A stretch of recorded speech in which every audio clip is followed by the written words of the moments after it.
Hi, I'm Christina from Travels with Ted, and today I'm going to show you how to use an RV toilet. Just kidding. But in all seriousness, if you are new to RVing, there are some things you should know before using the potty in your RV. Let's start with the setup.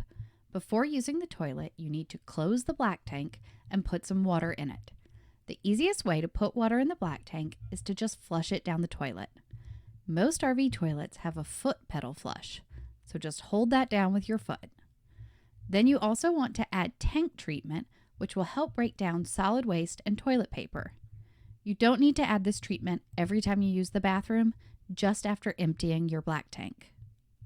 When you need to use the bathroom, if you need to go number 2, start by filling the bowl halfway up with water. On most RV toilets, you can do this by holding the foot pedal halfway down. Then, go potty.